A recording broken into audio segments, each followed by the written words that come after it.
Bom para Todos faz hoje um balanço de 2019 e analisa perspectivas para 2020.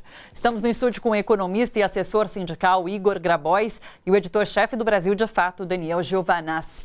Vou pegar o gancho do que o Daniel disse no último bloco sobre Rodrigo Maia tocando essa pauta econômica no Congresso. E daí eu ouvi uma análise hoje, não me lembro bem de quem, falando sobre ano que vem a gente vai viver um parlamentarismo, que é isso. Independente do que o governo faça ali, quem vai tocar a pauta é o Congresso. Vocês acreditam que, de fato, talvez a gente viva isso, de um ponto de vista da economia, das pautas econômicas que são importantes, como a gente já disse, para mercado, enfim?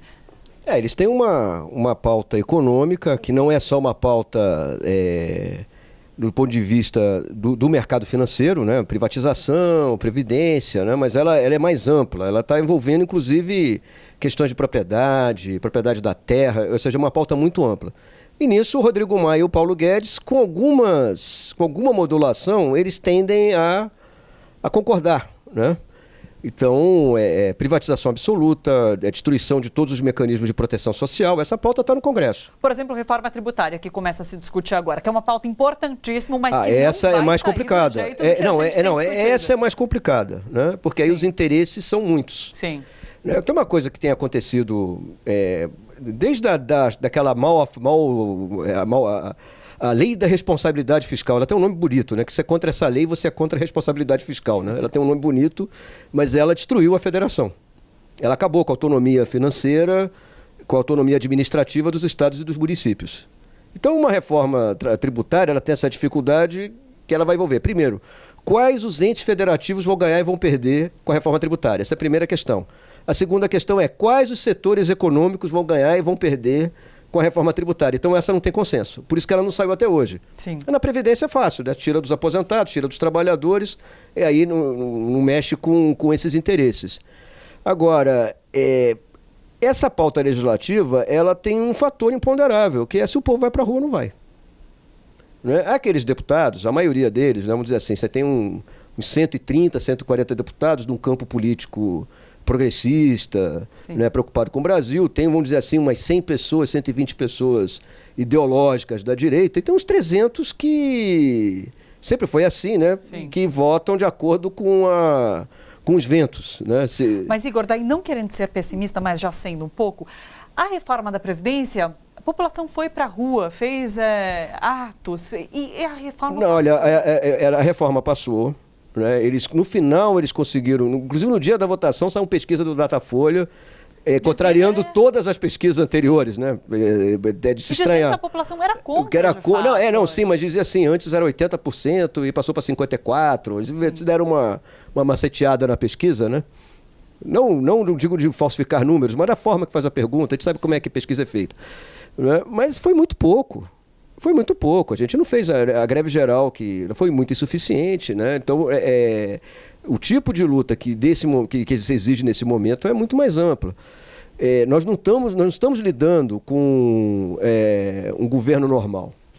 Não é uma alternância de poder, o PSDB lá, né, o Alckmin, o Serra, o Fernando Henrique. Não, a gente não está falando com o Sarney, não, a gente não está falando com esses personagens.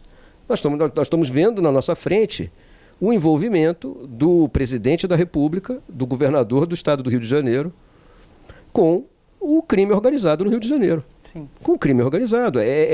Nós estamos lidando com bandidagem. O termo é esse, né? Eu sei que falar isso em público, né, e por ondas eletromagnéticas pode causar sabores processuais, etc. Mas essa é a verdade dos fatos. Eu ouvi falando hoje, inclusive, que a gente usa o termo milícia, mas ele é suavizado na compreensão, porque tem que usar crime organizado. No meu tempo chamava grupo de extermínio. Aí chamaram de milícia porque a imprensa achou mais bonitinho, né? Porque grupo de extermínio, isso é um grupo de extermínio, de extorsão. Lembram a máfia siciliana, a máfia de Nápoles, a Camorra, né? A gente vê o filme da Camorra, é igual. Então, nós estamos lidando com gente que vai para a violência física sem nenhum pudor, sem nenhuma... Então, isso é um ponto. A outra é que o Paulo Guedes, né? Abre aspas, por favor, né? Fecha aspas depois do que eu falar, o Paulo Guedes é um revolucionário, fecha aspas, né? Então, revolucionário no sentido de que a política econômica do Paulo Guedes está mudando os setores dominantes do Brasil. né? Ou seja, o grande vitorioso, né? Você é a grande instituição. Se eu disser quem foi o grande vitorioso do golpe do impeachment, foi o Itaú, foi o Banco Itaú. O Banco Itaú fez o ministro da Fazenda, fez o presidente do Banco Central, fez uma política cambial e uma política bancária que o favoreceu durante 2 anos e meio. O Itaú conseguiu, foi o grande vitorioso. O Lehman, né, que também é banqueiro, mas também não é banqueiro que a gente vai lá e pega dinheiro emprestado, é outro tipo de ator do mercado financeiro, também foi um grande vitorioso. Né? Mas esse pessoal entregou agora o bastão para os tipos do Paulo Guedes.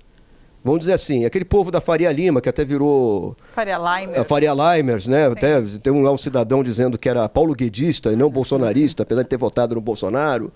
Né? Então, nesse sentido, da mudança da propriedade, né? Inclusive o pessoal está assim, se animando. A Selic está baixando. Mas por que a Selic está baixando? Porque para o Paulo Guedes, público nem sequer a dívida. Esses recursos, a dívida, eles estão lá com o governo, mal ou bem. Né? O Paulo Guedes quer jogar isso para o setor privado. Ele quer jogar isso para os tais fundos. Né? Diminuir o BNDES, acabar com o Banco do Brasil. Né? E isso vai à indústria, né? Ou seja, a quantidade de indústrias que estão fechando, que estão perdendo, as multinacionais que têm a operação no Brasil. Né? O Walmart já foi embora. Só está o nome, é o outro grupo que comprou o Walmart. Aquela que o pessoal da classe média gosta, lá comer umas carnes, lá, o Outback. Sim. O Outback está sendo vendido. Isso eu não sabia, não. Pois é, o Outback está sendo vendido. Aqui em São Bernardo, a Ford fechou. A GM está doidinha para fechar a Ford de São Caetano. Né? Isso vai pesar mais ainda aqui na economia região do ABC. Fora a Honda, Toyota diminuindo as suas plantas aqui, a sua capacidade produtiva. Né? Então o Paulo Guedes ele está criando essa confusão. Agora ele só consegue fazer isso se ele tiver de braço dado com um sujeito com o perfil do Bolsonaro, ou seja, o neoliberalismo à brasileira, ele anda de braço dado com o fascismo à brasileira. Exatamente. Daniel, outro momento bastante importante desse ano foi a soltura do ex-presidente Lula. Inclusive, o Brasil de Fato estava lá, fez uma cobertura excelente, entrou aqui com a gente no Bom para Todos também, depois da nossa cobertura no sábado. O que esperar agora, então, da política? Vamos falar sobre 2020. Foi esse momento bastante importante. Agora, o que esperar? Inclusive, com o fato de que ano que vem a gente tem eleições municipais e Lula vai ser um agente político bastante importante nessa eleição também. Perfeito. Eu acho que 2019 foi um ano de resistência ativa, nos limites da nossa capacidade de organização, da capacidade de organização da esquerda, e eu espero que tenha sido um ano de reflexão. E aí eu chego no tema do Lula, porque, de fato, 580 dias sem Lula como ator político, como alguns diriam, o centroavante desse time, da esquerda, dos movimentos populares, foram dias terríveis em que esse campo se viu órfão da figura do Lula por causa do peso político que ele tem, da popularidade que ele tem.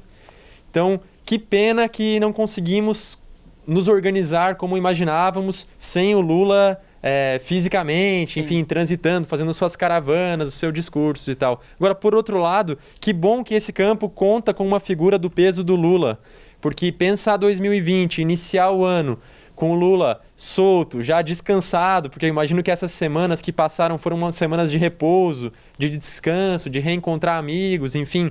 O jogo político, a correlação de forças, ela sofre uma alteração que nós vamos ver quão significativa ela é no ano que vem, como você disse, com eleições municipais. A gente no Brasil de Fato, enfim, meu olhar pessoal também sobre a política me leva a crer que eleições são um fator importante da disputa política, mas não refletem totalmente a correlação de forças e nem devem ser o centro da nossa luta política. Agora, num momento de governo Bolsonaro, de ofensiva conservadora, desse fascismo à brasileira que o Igor trouxe, eu acho que as eleições municipais voltam a ganhar um peso enorme. Imagino que vai ser uma oportunidade de unidade também entre campos que volta e meia discordam em algumas pautas, mas agora a necessidade é muito maior de unidade porque o inimigo está dado, né? É um inimigo comum que traz as pautas mais reacionárias possíveis, e a oportunidade que a gente tem é de se unir nesse momento e dar uma sinalização para o governo federal, porque nós temos que, na minha visão, federalizar ou nacionalizar o debate sobre as eleições municipais, trazer os grandes temas do Brasil para a discussão em 2020, aproveitar essa oportunidade para dar uma resposta à altura a esse desmonte que está acontecendo. Se vocês fossem indicar algo que a gente precisa ficar atento no ano que vem, o que seria? Bem, a primeira coisa é a gente ficar de olho na saída do capital estrangeiro do Brasil. Né? A Bolsa de Valores está bombando, né? Ontem bateu 114 mil pontos, mas a saída negativa, a saída líquida, né, de capital estrangeiro da Bolsa está batendo mais de 30 bilhões de reais. O que isso quer dizer? O capital estrangeiro não está apostando na economia brasileira, ao contrário da Rede Globo e da Folha de São Paulo. Né? É isso que quer dizer. Então, o Financial Times... não sou eu, né? É o Financial Times, que é a bíblia da City Londrina. Né? A City Londrina é a maior praça financeira do mundo, não é Wall Street. Né? É a City Londrina. Está alertando, o capital estrangeiro não vai resgatar o Paulo Guedes. Mas isso, exatamente, fura com os planos de Paulo Completamente, Guedes. completamente. Ele vendeu, o capital estrangeiro viria para redimir o Brasil com os investimentos, né? E o Brasil ia ter um crescimento virtuoso e o capital estrangeiro está indo embora. Ele está indo embora. O capital estrangeiro não acredita no Paulo Guedes. Vem um capital estrangeiro para cá, mas é aquele pessoal de curtíssimo prazo, pirata, que vem comprar ativos para revender em seguida com algum lucro, né? Esse capital estrangeiro que não vem capital estrangeiro aqui para produzir, fazer um projeto novo, empregar gente. Esse não vai vir. E Paulo Guedes não tem um plano B. Não, ele não tem um plano B. Aliás, ele tem um plano, né? Eu tenho a impressão que o plano é o seguinte, que quando ele terminar isso tudo, ele vai morar nos Estados Unidos. Ou sei lá onde, vai morar na Europa, ele vai embora, né? Ele não vai deixar a terra arrasada como herança, né? Vai deixar uma folha em branco e vai embora. Então, acho que é prestar atenção no comportamento do capital estrangeiro a partir de 2020. Isso eu acho que é uma... Está antenado, né? Eu sei que no nosso campo, né, político, assim, democrático, progressista, ele não gosta muito de acompanhar capital financeiro. E é muito chato, né? Capital financeiro. Eu realmente não entendo muito. Não, são coisas assim, né? Debentures, operações estruturadas, project finance, né? Eles têm essa linguagem abstrusa, inclusive para poder vender, né? Ó, eu entendo muito, então, né? Põe seu dinheiro na minha mão, que eu sou científico, né? Eu vou conseguir. Mas o capital estrangeiro, ele age no Brasil pela via do mercado financeiro. Então, esse comportamento do capital financeiro, eu acho que é a variável chave. Sim. Né? Que aí boa parte do capital brasileiro acompanha esse capital estrangeiro. Então, eu acho que essa é assim, pelo menos eu não digo para o ano que vem, mas pelo menos para o próximo trimestre. Tá. Né? Essa seria a variável chave. Né? E aí sempre olhar PIB, emprego, que eu nem falo muito porque eu acredito que no mínimo vai ficar na mesma. Sim. Né? A gente for dar uma olhada, todo ano vai crescer 2,5%, vai crescer 3%, quando chega no final do ano cresce 1%. Né? 2020 talvez seja daí para pior, né? Apesar de ter muito economista, até de gente boa, gente comprometida, que está acreditando um pouco aí em relatórios do Banco Central, etc. e tal. Mas os números que estão, quando a gente vai cavucar os números, quando a gente vai sair da superfície, a gente vê que a coisa é complicada. Se você, telespectador, também não se identifica muito com economia como eu, mas por isso que a gente traz economistas aqui para o estúdio, para explicar tudo isso para a gente. Ano que vem vai ser assim também, tá bom? Então fica tranquilo. Daniel, o que você acha que a gente pode apontar para ficar atento? Bom, já que o Igor trouxe esse tema da economia e do mercado financeiro, que eu acho que é fundamental mesmo para a gente ficar de olho, eu vou trazer outros dois temas que não necessariamente dialogam com o tema do Igor, mas estão entrelaçados porque a sociedade capitalista ela tem vários braços, né? Várias redes, enfim. O primeiro tema que eu traria é o da criminalização da pobreza, que é algo que a gente vê, enfim, o Brasil com a sua herança escravista, enfim, a gente sabe que isso não é novidade no Brasil, mas tem adquirido e pode adquirir proporções muito fora do padrão que a gente está acostumado. Eu acho que quem viu e se escandalizou com o que aconteceu em Paraisópolis, por exemplo, aqui, quem se escandalizou com os 200 tiros contra um músico negro no Rio de Janeiro, com a morte da menina Ágata, com a falta de respostas e esclarecimentos em relação à morte da Marielle, enfim, uma liderança da Maré lá no Rio de Janeiro. Eu acho que esse é um ponto de atenção que a gente não pode perder de vista, porque é muito grave e reflete as mazelas da nossa sociedade, enfim, é um reflexo da exclusão e do avanço dessas ideologias neoconservadoras que não têm limites e querem exterminar aqueles que são descartáveis, digamos, na sociedade. Então, num Brasil com 13 milhões de desempregados, com tendência a crescer, porque não se gera mais empregos com boa remuneração, empregos estáveis, com carteira assinada, enfim.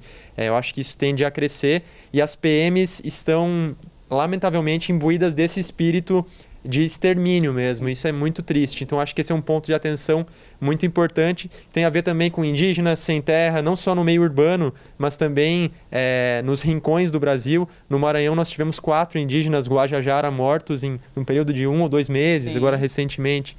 Enfim, isso são pontos de atenção que eu acho que para 2020 temos que ter olhos atentos. E o segundo ponto seriam a nossa defesa dos nossos bens da natureza, os bens nacionais.